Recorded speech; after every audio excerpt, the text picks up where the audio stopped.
Okay. All right. So why don't you introduce yourself and give us an idea of the position you're at and where you're at? Well, my name is Rick Beckers, and I am the principal consultant and CEO of Channel Sales Pro. And today I'm in Lake Orion, Michigan. Born Awesome. and raised, born and raised in Michigan. Left the state, worked out, lived in West Virginia and Ohio for about 8 years, but I'm back now. Nice. Did you not like the other states? Glad to be home. I did, but mom and dad are getting older and they need a little help, so here I am. Yeah. Gotcha. Gotcha. All right. Cool. What was the biggest challenge you faced when trying to scale your business and how did you overcome it? Well, the biggest challenge was having the revenue to build a W-2 sales and marketing team. Hmm. I hear that a lot. Yeah. Um, so I ended up investigating the channel long ago, and the channel in the tech industry is well known. It started off in the telecom industry and has bled over into the traditional IT industry and now all of the subscription based industry, right? That includes Yeah. SaaS and AI and everything else. And Hmm. so um, I was lucky enough to build a good MSP, managed service provider, early on, and I Hmm. got chosen by Informa, the owner of the Channel Partners Conference, to be on their advisory board Oh, nice. at a time when they were recruiting telecom agents or recruiting somebody other than telecom agents. Uh-huh. They were primarily telecom and then wanting to move into another space, and managed IT service provider made sense. So being one of those early adapters of that flat rate business model, they chose me to be on their advisory board, and it gave me an opportunity to look at the channel and see how that worked and then adapt that in my businesses and many others since. Oh, nice. Nice. And yeah, you shared time when you tried a strategy that completely failed and what lessons you took from it. Well, let's see. Um, I would say going back to the early days of my um, IT support company, Hmm. you know, trying to look big when I didn't have the deep pockets of being big at a time when Dell was coming into the market, Mm, and trying to fight that off. I spent a lot of money, thinking I'm already here, you can't displace me. mm. Uh, well, they did. Uh, We have more money. We have deeper pockets. yes, yes. And And, or you say, did you find that you were like you had office space and you wanted to have a presence somewhere, maybe in a more exactly. expensive area? Yeah, we see that a lot of Silicon, right? Where like these guys think because they're up in Silicon Valley, like, yeah, we're in Silicon Valley, so that gives us the social proof we need to be a good company. And you're like, nope, nope. Not necessarily, right? Yeah, yeah. Seen that a lot. Well, and nowadays, fast forward decades. And that was back when the sales cycle, or I should say the technology cycle, was 3 to 5 years. And then Mm-hmm. as we've gone, and maybe each decade, it would be cut in half. And Yeah. then it got to be, every 6 months. And now it seems like it's every 6 minutes that there are changes in the industry, and you just can't bet, that what you're doing today is going to work tomorrow. You got to be fast on your feet and head on a swivel and constantly adapting.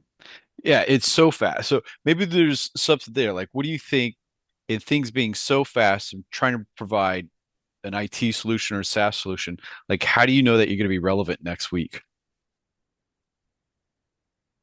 Well, to be honest with you, you don't. But you do a lot of market research and make sure that your foundational value prop Mm, is solid. You can always continue to add on, and especially with AI now, you can pivot and move down different rabbit holes and try that out a lot, easier than you used to be able to do so. yeah. Uh, and AI will cut your costs in terms of development. So the SaaS and AI, um, they're their own competitors, Yeah. and that they built the technology that's going to compete with them. But you know, what I look at and what I tell them when I'm consulting for them is that automate 80% of your business and allow more time for the business to have face-to-face human interaction, because people do still eventually buy from people they like and people they know. And so, yeah, you can't leave, while marketplace works, Mm. you can't leave the faceless transaction to be your only way to succeed. And yeah, I probably rattled on there a little bit, but I find the same. I talk to people, a lot of people build up consultancies or the businesses, and the biz dev portion is what really helps. I've seen launch businesses because they have relationships not only with people who need their product, but people who know they need their product. So yeah, like those are right where like you're using a pure strategy of digital, unless you're doing it in mass. It's like if you have a small budget, like biz dev's going to pay off a lot, and it's yeah, it's a great way to build those relationships over time as well too. So it's interesting to say, yeah, automate as much as you can, but don't drop your face to face. yeah. Um, and then yeah, so with that, like what are with all the automation, what are some of the market trends that you're seeing right now?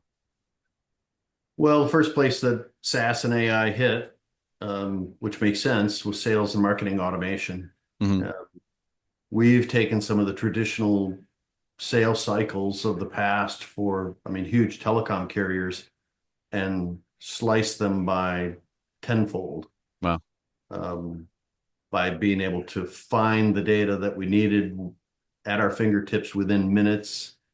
Uh, Whereas in the past, we had to do massive data enrichment in order to get that yeah, data, and it took time. AI will have it for you, like I said, at the click of a button, and it's relevant and it's current. Um, Data enrichment, even, think of the lists that you've probably bought over the years, and by the time you get them and use them, those yeah, companies have moved, and two-thirds of the people are on to other jobs and don't have that email address anymore. And so all of that is being erased by the use of AI in the sales and marketing process.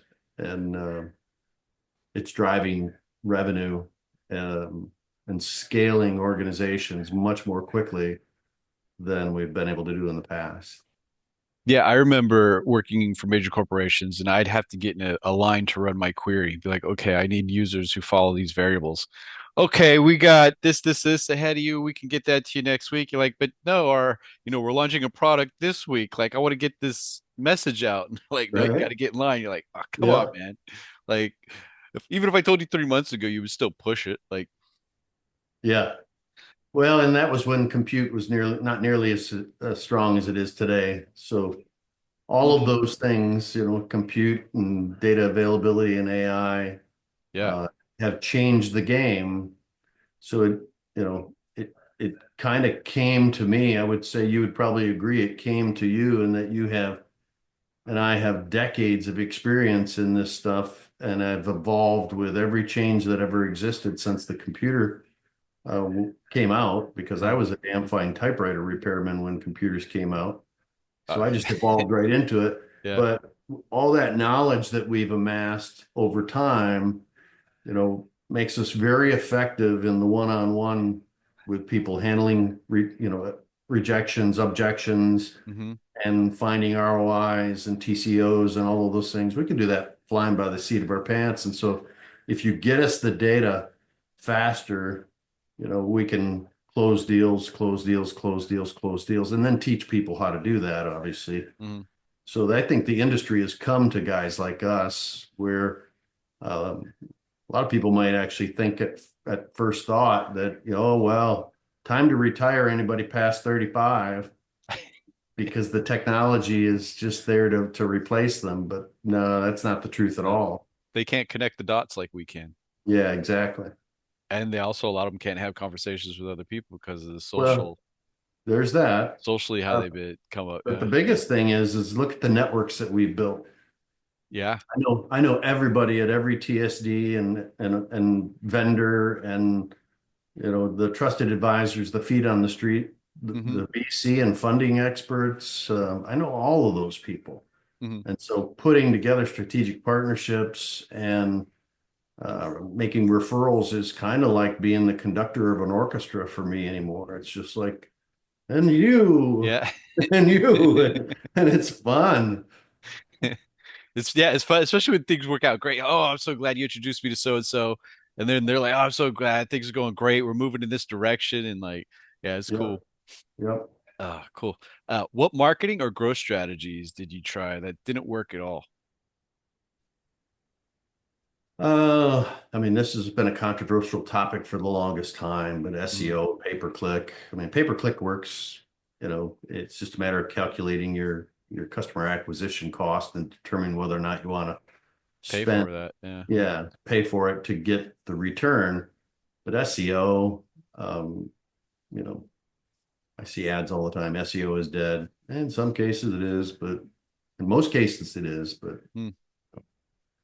um, so, and the yellow pages Yellow pages used to be a thing. Used to be a used to be big a thing. thing. Used to be a Yep. huge thing. I don't think some people may not realize that you used to open up the yellow pages and that's where you would find your you got your plumber, your auto repairman, like everyone That in the was world. that was the who's who. If you Yeah. had a highlighted red ad in the yellow pages, man, you were spending some money Yeah. and you were found, right? Yeah, Uh, for sure. so I've evolved through all of those things over time, and they've all been successes and then failures. It's just a matter of, don't Mhm. stick with the legacy sales and marketing efforts too long, or you lose out. I think that was a hard thing for a lot of business owners to try and break about 20 years ago, where you had this new thing of ads coming, digital ads. But they're like, no, I'm going to keep in the yellow pages. I'm going to still do mailers. I'm going to do these other options, the traditional, maybe radio is cheaper in their area. And then all of a sudden you had these guys get in and they're like, we're blowing up because there's no competition and people are here. And then all of a sudden it switched, right? Now everybody's on digital, less people are on traditional and mailing methods, and we're paying a ton more just on digital to get people in the door. Absolutely. I mean, it just happened in the last election, presidential election. Mm. Hmm. It is a good possibility that the current president was elected because he was on digital media and better at it, than the other team. Yeah, Uh, it's all a game, right? They're just playing a absolutely. game Absolutely. as you're trying to move a product, a person, for a position. Like it's a game. Um, so into that, how are you building your sales pipeline and generating leads now? I'm doing a lot of giving away, Hmm. to be honest with you. I do roundtables. Okay. And because I am current, I've got all this decades of experience and this big wide network, but I'm also very current Hmm. on SaaS and AI and all of those automated technologies. And so that's top of mind for everybody, Hmm. SM and E. Yeah. It doesn't matter, where you're at or what industry you're in, SaaS and AI, and SaaS, is passing, but AI for sure. And those people want to know how can I now? I've been told by everybody, uh, business colleagues, people on my bowling team, you know, everybody, that if I'm not in AI, my business is dead, Hmm. in X amount of time, whatever that might be.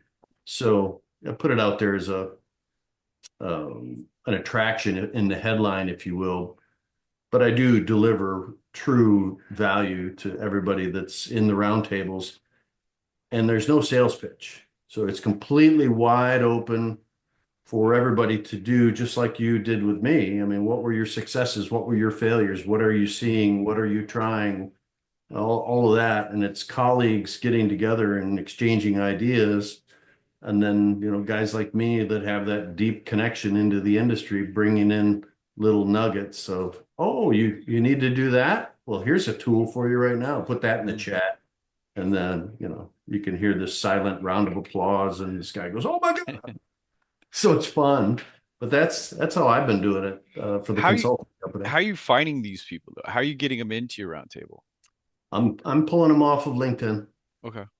So I do a deep dive sales navigator search, seek them out. I've got 7,800 Hmm. contacts in my LinkedIn. Sometimes I'll partner with other colleagues that have large followings as well.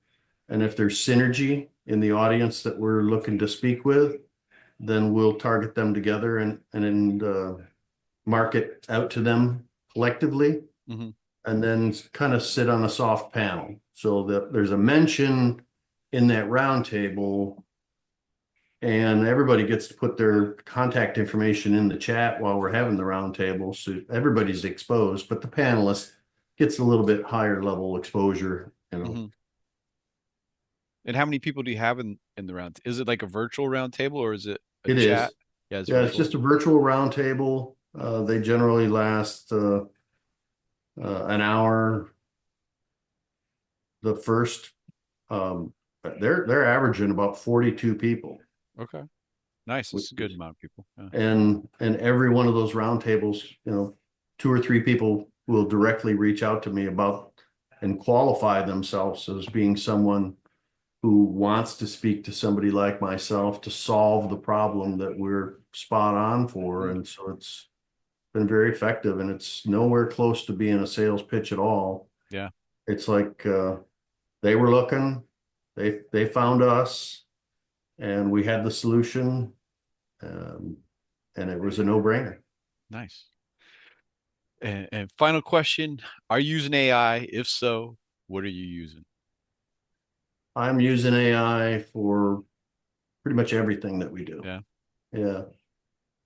Basic copywriting, sales automation, marketing automation, creation of video, any number of things. I will say that we're using it, but I will also say that we're not always necessarily doing that in-house. Hmm. And it's because we have so many high quality strategic partners, Yeah. linked into us that they'll do some of that stuff for us, give us a much higher level or higher quality than we're able to produce internally, even with AI. And again, it's kind of like me and the whole sales and distribution channel program capability. I could do a video using AI, but I'm not a video producer who understands, you know, the cinematic quality that's necessary and all of those kinds of things. And I'm not a graphic designer, or my team is not graphic designers per se. And so we can have AI create graphic design media, but we don't know, what appeals to us, Yeah. but we don't know what would appeal or be would pass quality assurance for a true designer. There's a Hmm. higher level of Yeah. expertise with these professionals. And so I'm a firm believer of letting those people do what they do best and vice versa. So we'll outsource it, but we use AI all over the place. It's interesting to say that because one of the things of scaling business I've found is that a lot of times people will try and hold that to their heart instead of hiring the right people to get the job done, which prevents them from being able to scale. Yeah. It's like, oh, I can do that and I don't have to pay for it because it's like they feel the money's coming out of their pocket. Like, no, you just got 1 million in seed money. Like, what are you doing? Like, focus on Yeah, other things. exactly. When you get the seed money, that's the time to go and get the pros, the hired guns to knock it out of Hmm. the park for you. Yeah, Um, because you're not going to get the second round if you don't got it. Yeah, perform. And if you're tied up by trying to micromanage everything and do it yourself, then you aren't going to be having the time to effectively get out and do what it is that you do best as the yeah. founder. Focus on, the deliverables of your SaaS or AI, and focus on the face-to-face time with the ideal customer profile that Yeah. hopefully you've developed. And They're personas. yes, yes. But what tools for AI were you using? What would you say is like kind of throughout the day are you hitting a lot? Well, it depends. Depends on what the job is that we want to get done. Data enrichment, there's a little known product out there. So this is a little nugget for everybody Hmm. called Jiva, Jeeva dot AI. And it doesn't, you go to their website, it doesn't really play well for my usage. It's not mentioned there. Hmm. But something that it's a challenge to the telecom community is getting the contact data of the person who's in that office at that address at the given time. Hmm. Oh. So again, people move, people change jobs. The telecom industry, they can tell you where they've installed their fiber or their coax. Hmm. They can tell you what addresses traverse their networks, but they have a real hard time telling you who's in that address. And so the leads that they give out to their partners are labeled as junk. Hmm. And so I took that as a challenge and took the time to look around, and I found Jiva, and Jiva can take you know as many as you want. Let's just say 100,000 addresses and run them through their system and come back with the current tenant at that address and the contacts with these particular job titles and their emails and phone numbers and sometimes even cell phone numbers Hmm. that then you can use, to maybe pump into a conversational AI, and we use that system that will then, call on them. And conversational AI collapses the sales cycle, and that you used to have to pay a call center. Um, and typically everybody envisions a call center in the Philippines. You're paying them $10 an hour, and they're just rattling off 80 to 100 calls a piece every day, day in and day out. Well, still do the math. How long would it take you to do 100,000 calls? Long time, or a Hmm. lot of people, or both. Conversational AI can do that in 10 minutes, Wow. you know. So there's that. I use copy.ai, which is another service for copywriting. Hmm. And I like to squeeze the most out of these as I can, because AI is more than it originally is sold as. Hmm. So copy.ai, as you might imagine, just from the name Yeah. copy, was intended for copywriting. And I started to play with the scripts that I was putting into this thing. And here's a tip for LinkedIn. Yeah. If you have somebody that you want to give good quality leads to and referrals to, you can use copy.ai and say, give me the top 3 or 5 referrals from my network that you think, not that you think, of course, because you don't tell AI like that, but that would be good for this person whose LinkedIn URL is this, Hmm. and whose bio can be found here, blah, blah, Wow. blah, and then give that back to me with a reason why. And in the click of a button, and 30 seconds later, here's a list of 3 people from my network to refer this person to, and they were Wow. spot on as to who would be a good referral, and it told me even why. Wow. That's pretty amazing. Yeah, That's really amazing. Wow. That's cool. That's a great nugget. Awesome. Well, awesome. Well, thanks for taking the time. That's the end of it. You got my any pleasure. questions for me? My only questions for you are, the same that you've asked me, right? Yeah, I'll talk about it. Because We we're you know, collaborative in that way. You're an outsourced hired gun as a fractional CMO. yeah, Um, I should interview you sometime and that'd be great. give Yeah. you the opportunity. Awesome. Awesome. Well, thank you for taking the time. My pleasure. Thanks.